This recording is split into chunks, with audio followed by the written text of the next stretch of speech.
law for righteousness. Christ is not the end of the law in the sense that the law has been canceled.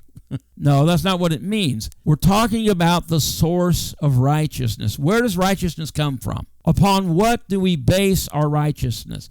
Our observance of the law? Our righteousness comes from faith in Jesus Christ. For Christ is the end of the law for righteousness to everyone who believes. For Moses writes about the righteousness that is based on the law, that the person who does the commandments shall live by them. But the righteousness based on faith says, do not say in your heart, who will ascend into heaven? That is to bring Christ down. Or who will descend into the abyss? That is to bring Christ up from the dead. But what does it say? What does the righteousness based on faith say? It says the word is near you, in your mouth and in your heart. That is the word of faith that we are proclaiming. And I want to interject right here. The word of faith is not you going out and deciding that you want something, and so you just start talking loud and talking proud and bragging and boasting and claiming and confessing. It's not, blab it and grab it, okay? The word of faith. The word of faith is what he says right here. What does it say? The word is near you. It is in your mouth and in your heart. That is the word of faith that we proclaim. Because if you confess with your mouth that Jesus is Lord and believe in your heart that God raised him from the dead, you will be saved. That's what it takes to be saved. You confess with your mouth Jesus is Lord. And I want to point out something very important right here. This scripture does not say if you confess with your mouth Jesus is Savior. There's a lot of that going around today too. Well, just accept Jesus as your Savior. There is no verse in the Scriptures that tells us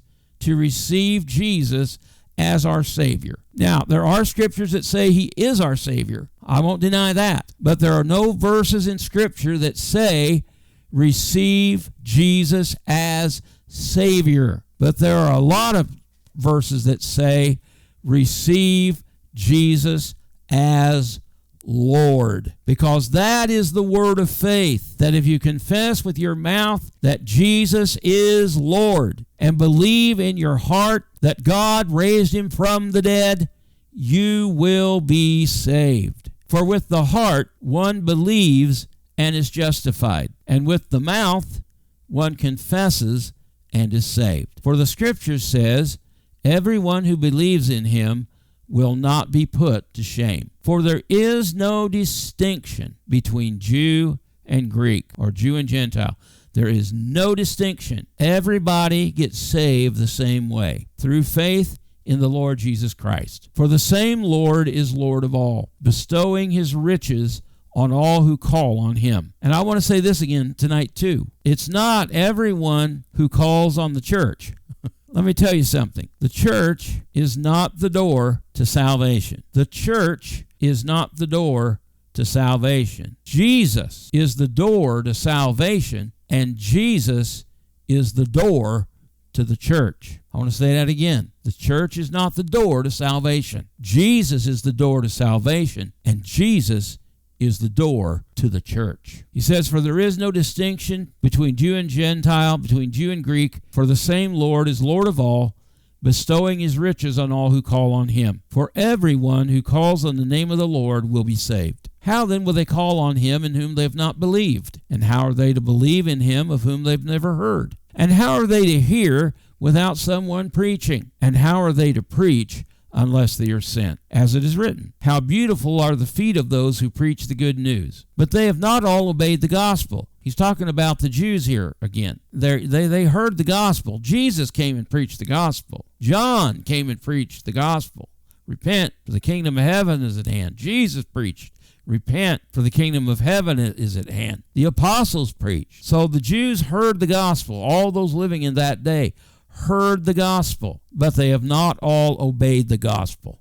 And that's true even now today. For Isaiah says, Lord, who has believed what he has heard from us? So faith comes from hearing, and hearing through the word of Christ. But I ask, have they not heard? Indeed they have, for their voice has gone out to all the earth, and their words to the end of the world. But I ask, did Israel not understand? First Moses says, I will make you jealous of those who are not a nation. With a foolish nation I will make you angry. Then Isaiah is so bold as to say, I have been found by those who did not seek me. He's talking about the Gentiles here. I have been found by those who did not seek me. I have shown myself to those who did not ask for me. But of Israel, he says, all day long I have held out my hands to a disobedient and contrary people. I ask then, has God rejected his people? By no means. For I myself am an Israelite, a descendant of Abraham, a member of the tribe of Benjamin. God has not rejected his people whom he foreknew. Do you not know what the scripture says of Elijah? How he appeals to God against Israel? Lord, they have killed your prophets. They have demolished your altars, and I alone am left, and they seek my life. But what is God's reply to him? I have kept for myself 7,000 men who have not bowed the knee to Baal. So too, at the present time, there is a remnant chosen by grace. But if it is by grace, it is no longer on the basis of works. Otherwise, grace would no longer be grace. So it's God's favor that enables us to have faith, to believe in the Lord Jesus Christ and be saved, for the Jew and for the Gentile. Israel failed to obtain what it was seeking. The elect obtained it, but the rest were hardened. As it is written, God gave them a spirit of stupor, eyes that would not see and ears that would not hear, down to this very day. And David says, let their table become a snare and a trap, a stumbling block and a retribution for them. Let their eyes be darkened so that they cannot see, and their backs bent forever. Still speaking of the Jews. So I ask, did they stumble in order that they might fall? By no means. So what is this saying is, God didn't have it out for them. God wasn't trying to trick them. God had a plan in his mind and in his heart that was bigger than they were. That's the same way today. God has a plan that's bigger than you are and bigger than I am. And we are called to belong to Jesus Christ, to be slaves of God, to be slaves to righteousness, to consider ourselves dead to sin and alive to God through faith in the Lord Jesus Christ. And God has a plan for us. God has a plan for you. You're not abandoned. You're not rejected. You're not alone. If you believe in the Lord Jesus Christ, you are a child of God through faith. You have the promise of the Holy Spirit called alongside to be your helper, and you can do all things through Christ who strengthens you. Stand up on the inside and say, Lord, I may not understand what I'm going through right now, but I believe you.